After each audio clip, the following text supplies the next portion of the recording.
निश्चित है कि हम लोग पिछले बार भी आप लोग से मुलाकात हुई थी, पिछले साल भी हुई थी और उससे पहले भी जब हम लोग जीत कर आए थे किशनगंज से तब भी मुलाकात आप लोग से हुई थी। लेकिन इस क्रम में हम लोग के बिहार के जो प्रभारी हैं, रियासती प्रभारी जो बिहार के इंचार्ज हैं ऑर्गेनाइजेशन के, मेयर माजिद हुसैन साहब हैं, हैदराबाद से MIM के मेयर रहे हैं और अभी स्टैंडिंग काउंसिल मेंबर हैं मजलिस इत्तेहादुल मुस्लिमीन के, और सर वहाँ के हम लोग पार्टी के जिम्मेदार हैं, यहाँ के ऑर्गेनाइजेशन इंचार्ज हैं।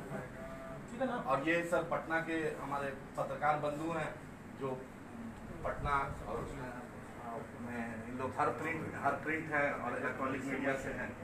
बहुत लोग हमेशा हम लोग को इन लोग का प्यार स्नेह मिला है, तो इसलिए मेयर साहब MLA साहब भी आ रहे थे लेकिन तबीयत अलील हो गई उनकी, इसलिए तबीयत अलील के चलते थोड़ा वो है, डॉक्टर ट्रैवलिंग के लिए थोड़ा सा वो किया, अवॉइड किया, इसलिए वो रास्ते से वो, क्योंकि हम लोगों ने किशनगंज में एक प्रोग्राम किया था, इसलिए सोचे कि पटना बिहार का दिल है, राजधानी है, तो सोचे पटना से ही संपर्क वो सब दे देंगे, वो है फोटो।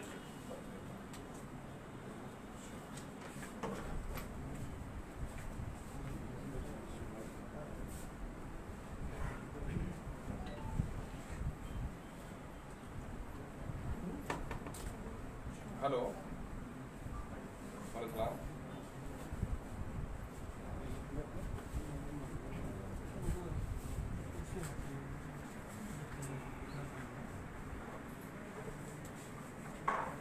अच्छा कितनी देर में आ सकते हैं आप? अच्छा, तो 2 बजे प्रोग्राम को फारिग हो जाए आप उनसे वाला फ़ोन कर लीजिएगा, मैं अवेलेबल होऊंगा इंशाल्लाह। वहाँ पर नलवा प्रसाद है, हाँ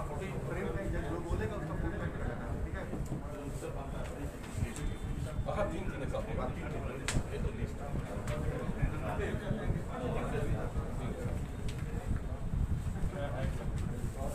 एक साथ जारी करेंगे। लगता है एक वीडियो आया था पुलिस के साथ हुआ था, white kurta, youngest mayor of the India में भी रहे हैं, और हैदराबाद में जो 5 रुपीज मील शुरू हुई है, इंडिया में पहला एक म्यूनसिपल कॉर्पोरेशन जिसने 5 रुपीज मील शुरू किया था, मेयर साहब का ब्रेन चाइल्ड, और 50,000 आदमी हैदराबाद में आज 5 रुपए मील से करवा लीजिए सर, अभी तो शुरू में 1 मिनट रुक रहे थे। चलिए, हाँ ठीक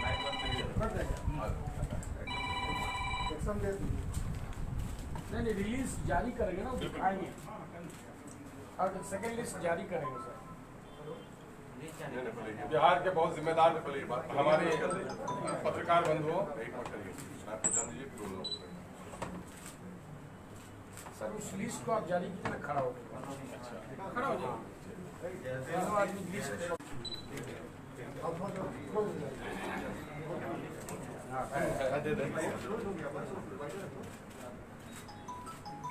मेयर साहब सीधे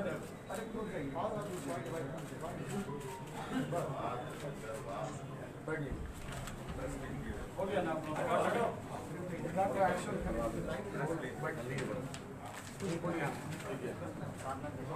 मैं तो चाह रहा था कि फोटोग्राफ का काम हो जाता, उसके बाद फिर आप ही की तरफ तो मैं देख रहा हूँ, लगातार देख रहा हूँ, जब से आया हूँ हम इधर देखते हैं उधर देखते हैं।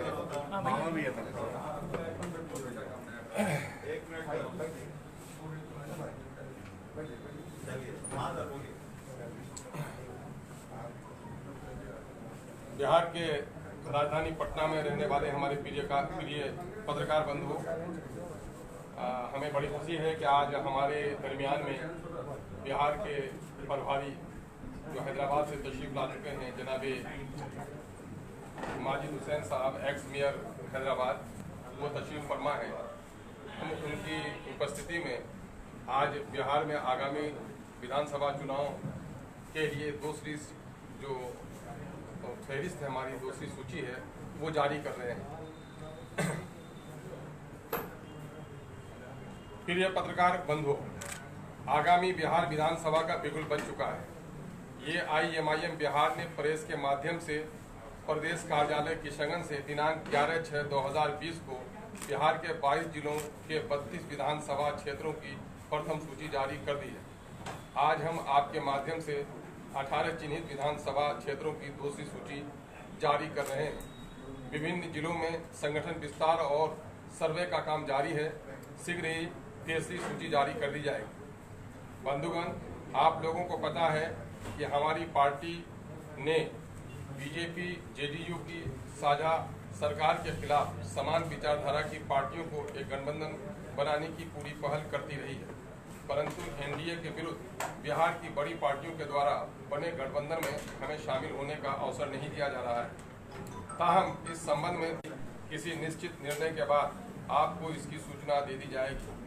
समय आ गया है कि बीजेपी जेडीयू की सांप्रदायिक और निकम्मी सरकार को हटाने के लिए बिहार की जनता को जागरूक और संगठित किया जाए।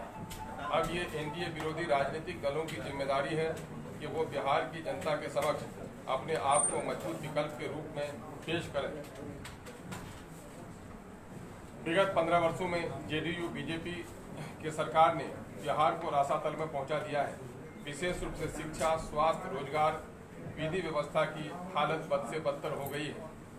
जनता के गाढ़े पसीने की कमाई से राजस्व की बड़ी उगाही के बावजूद बिहार विकास की जगह विनाश से दो चार है। कुछ चिन्हित क्षेत्रों को छोड़कर पूरा बिहार विनाश के घटाटोप अंधेरे में डूबा पड़ा है।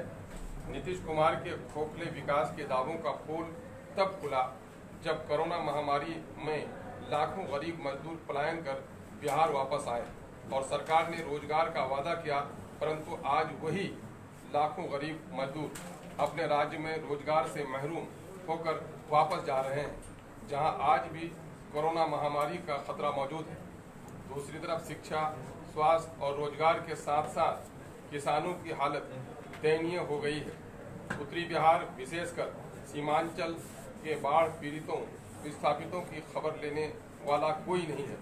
न्याय के साथ विकास का दावा करने वाली सरकार अक़लियतों और दलितों के साथ लगातार नाइंसाफी कर रही है।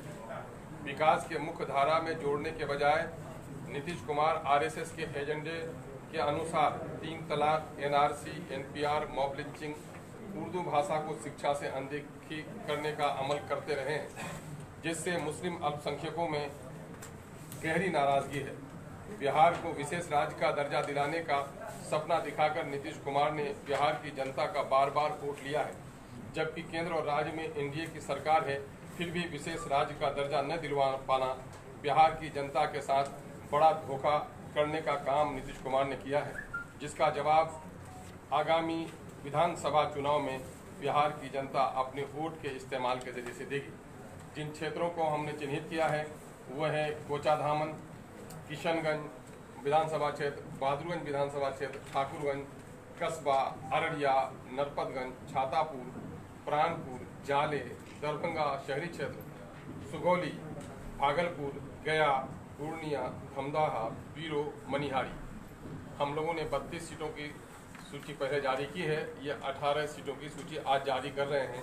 इस तरह हमारी पार्टी ने 50 सीटों की सूची अब तक जारी कर दी है और ये हम आपके माध्यम से ये संदेश बिहार की जनता तक पहुंचाना चाहते हैं। जितने भी सीटों पे आपने उम्मीदवार उतारा है, मुस्लिम बहुल है, कोई खास रणनीति है क्या इस बार विधानसभा चुनाव? नहीं, शायद आपने इन 32 सीटों के बारे में सही तौर पर अध्ययन नहीं किया है। इसमें एससी की सीट भी है, बीजेपी की सीट भी है, मुस्लिम बाहुल्य भी है और जहां पर मुस्लिम कम संख्या में है वो तमाम तर सीटें हैं। हमने सीटों का चयन करते हुए अपने संगठन के मजबूती को देखा है। जहां हमारा संगठन मजबूत हुआ है वहां हमने उस सीटों का चयन किया है। हमने, हाँ जाहिर है हमारा जो आधार वोट है वो जो लोग वंचित हैं, शोषित हैं, पीड़ित हैं, तो जाहिर है कि मुस्लिम अल्पसंख्यकों और दलितों का क्षेत्र ज़्यादा पिछड़ा और अनदेखी का शिकार हुआ है और वही लोग इंसाफ के ज़्यादा तलबगार हैं, इसलिए हमने उसे प्राथमिकता दी।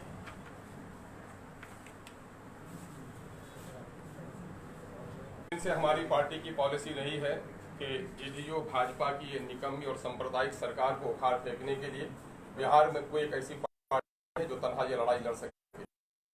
गठबंधन जरूरी है। गठबंधन के लिए हम पहल करते रहे हैं।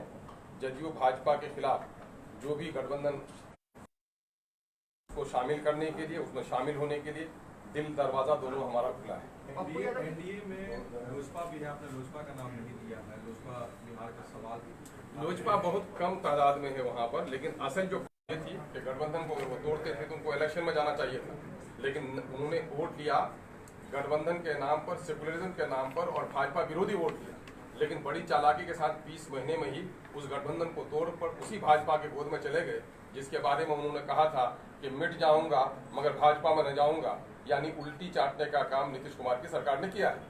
तो इसलिए ये निशाने पर है, मेरे निशाने पर नहीं बल्कि पूरे बिहार की जनता के निशाने पर अगर कोई है, गरीबों, दलितों, वंचितों, किसानों के निशाने पर अगर कोई है न तो नीतीश कुमार की ये गठबंधन जो ठग पर आधारित है, ये गठबंधन निशाने पर है। तो आप लोगों पे ये आरोप लगा रहा है महागठबंधन कि आप लोग वोट काटने की रणनीति बना रहे हैं किसी खास पार्टी को फायदा पहुंचाने के लिए। देखिए, अब सवाल ये पैदा होता है कि वो हमेशा से ये रीत रही है कि जब कोई भी विस्थापित ताकत रही है उसके विरुद्ध जब भी बात उठी है। 1857 में हमारे लोग आज़ादी के लिए लड़े थे तो हम उसे आज़ादी की तहरीक कहते हैं, अंग्रेजी उसे बगावत कहते हैं, है ना। तो ये शब्द वो इस्तेमाल अपने मन के मुताबिक करते हैं। हम बिहार की जनता को न्याय और इंसाफ दिलाने की लड़ाई लड़ रहे हैं और मैं उन लोगों की बात कर रहा हूँ जिनके साथ इन्होंने जुल्म और नाइंसाफ़ी की है। और शुरू में ये सभी पर आरोप लगते हैं, जब भी कोई नई पार्टी बनी है उन पर यह आरोप लगा है। ये कोई नया आरोप नहीं है, ये वो पार्टियां ज़्यादा आरोप लगा रही हैं जिन्होंने दलितों को, अक़लियतों को अपना वोट बैंक बनाकर रखा, उनकी समस्याओं का समाधान नहीं किया। जब उस आबादी से आज इंसाफ की बात उठती है तो वो ये समझ रहे हैं कि मेरे पांव तले जमीन खिसक रही है, इसलिए इस पर आरोप लगाया जाए। जिस तरह आपने देखा होगा कि आसाम में पिछले दिनों में कांग्रेस की AUDF पर जो बदरुद्दीन अजमल साहब की पार्टी है यही आरोप लगा रही थी, बल्कि कह रही थी कि भाजपा सेकंड फर्स्ट एनिमी हमारी AUDF है। लेकिन आज उसी AUDF बदरुद्दीन अजमल के साथ कांग्रेस जाने पर मजबूर है। तो ये लोग पहले दबाने का प्रयास करते हैं, लेकिन जब उस समुदाय की लीडरशिप उठ जाती है तो फिर नाक के बल उसके दरवाजे पर हाजिर देते हैं। क्या पप्पू यादव के साथ भी गठबंधन हो सकता है? वो भी एनडीए का विरोध कर रहे हैं। जदयू भाजपा के विरुद्ध जो भी ताकत आए उसको एकजुट करने का प्रयास है। पप्पू यादव से परहेज नहीं है, ये कह रहे हैं। यकीनन है कि भाजपा और जदयू के खिलाफ जो भी लड़े उसको साथ नाम लेने से परहेज कर रहे हैं। नहीं, परहेज का मसला नहीं है। मामला है कि हमारा सबसे पहला टारगेट है जदयू भाजपा की सरकार को उखाड़ पे फेंका जाए, उसके लिए जो भी लोग आए साथ में आना चाहिए। इसके लिए अजीब इत्तेहाद के साथ आप लोग जाएंगे क्या? आरजेडी के साथ और महागठबंधन? भाई हम लोगों ने तो दरवाजा अपना खुला रखा है, दिल भी खुला रखा है, हम लोगों ने साफ कह दिया है ना। ये अब उन बड़ी पार्टियों की जिम्मेदारी होती है वो किसको किसको साथ लेते हैं। क्योंकि मामला ये है कि जो लोग अपने आप को आज महागठबंधन की बात करते हैं वो भी दलितों की, अक़लियतों के मसाइल की पूरी लड़ाई नहीं लड़ पाते हैं, बल्कि कहीं न कहीं एनडीए वगैरह जो नाइंसाफ़ी करती है उसका कहीं न कहीं हिस्सेदार बन जाते हैं, कहीं कहीं मुंह चुप्पी साध लेते हैं।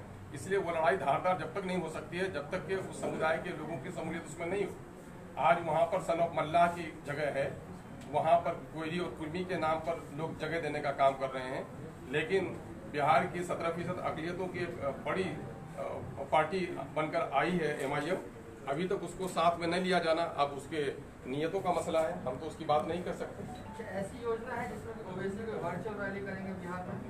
हाँ, यकीनन जाहिर है कि इलेक्शन कमीशन का जो गाइडलाइन होगा उसका अनुपालन करना तो सबकी जिम्मेदारी होगी। जैसे अवसर मिलेंगे हमको प्रचार प्रसार के, हम अपने जो हमारे पास साधन होगा उसके मुताबिक हम वो काम करेंगे।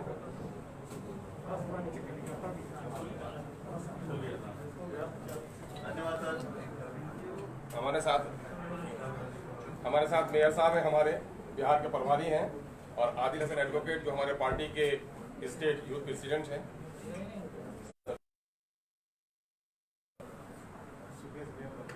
कोई सवाल हो आप लोगों का तो पूछ सकते हैं हमारे प्रभारी से।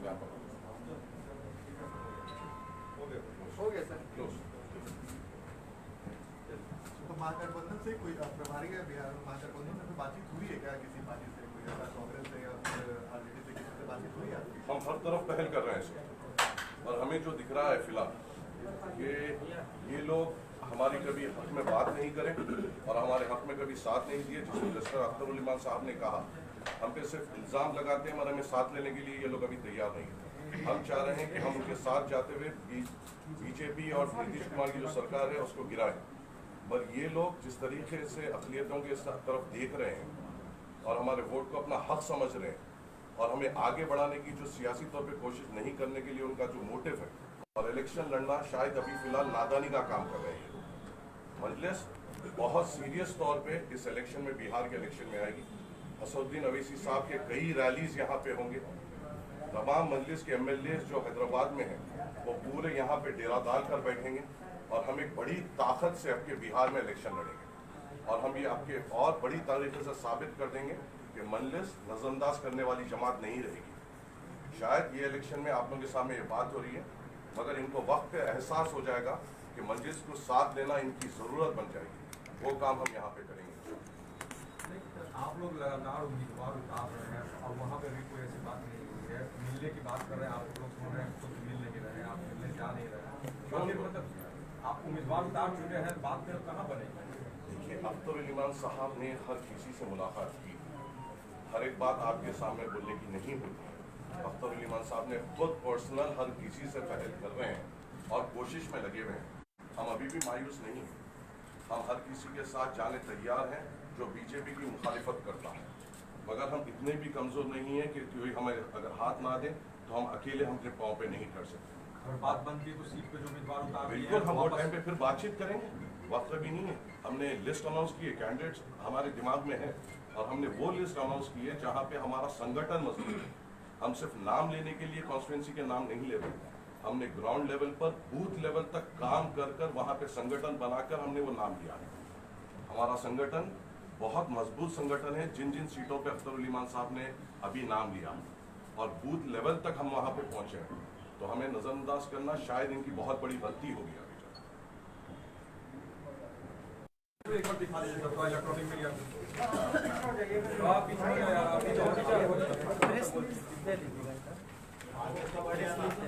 दे रहा है और गया लाने के लिए।